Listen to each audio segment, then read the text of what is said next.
There's no feeling more intense than starting over.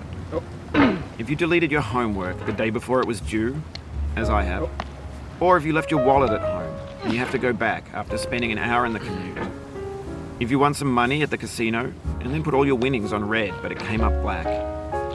If you got your best shirt dry cleaned before a wedding and then immediately dropped food on it. If you won an argument with a friend and then later discovered that they just returned to their original view. Starting over is harder than starting up. If you're not ready for that, like if you've already had a bad day, then what you're about to go through might be too much. Feel free to go away and come back. I'll be here. Alright, thanks for coming with me on this trip. I'll understand if you have to take a break at any point.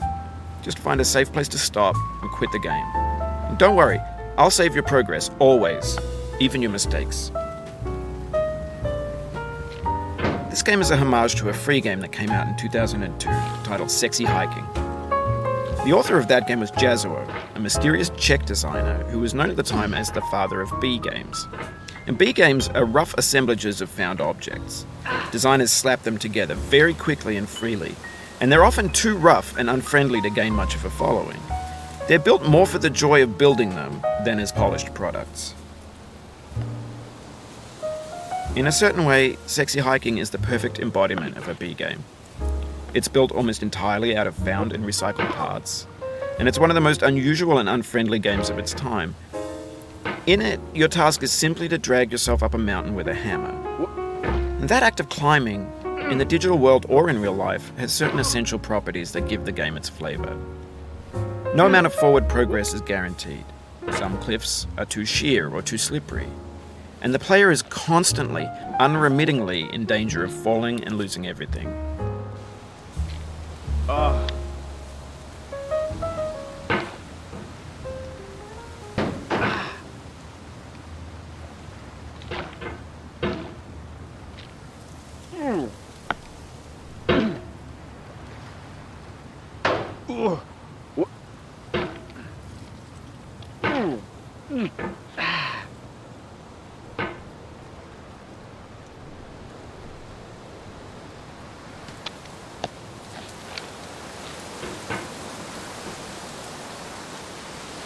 Anyway, when you start Sexy Hiking, you're standing next to this dead tree that blocks the way to the entire rest of the game.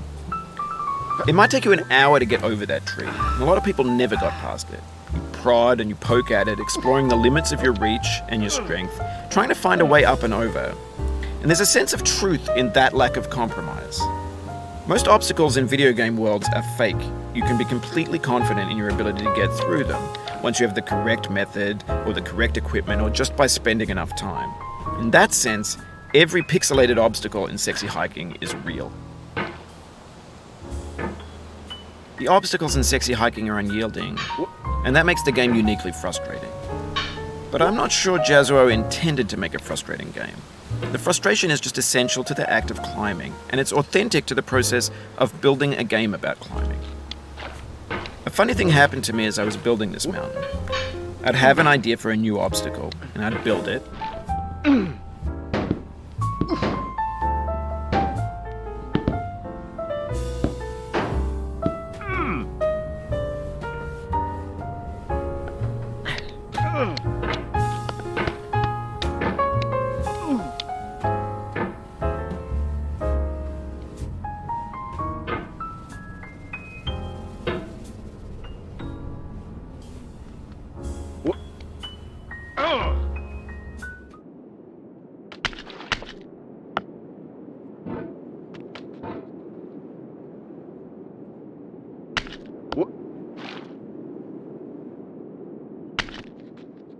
If you try to please audiences, uncritically accepting their tastes, it can only mean that you have no respect for them.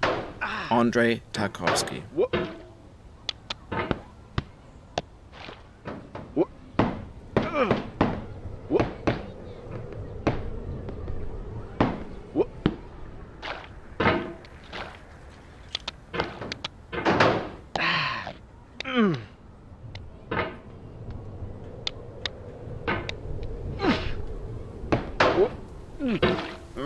Don't hate the player, hate the game. Iced tea.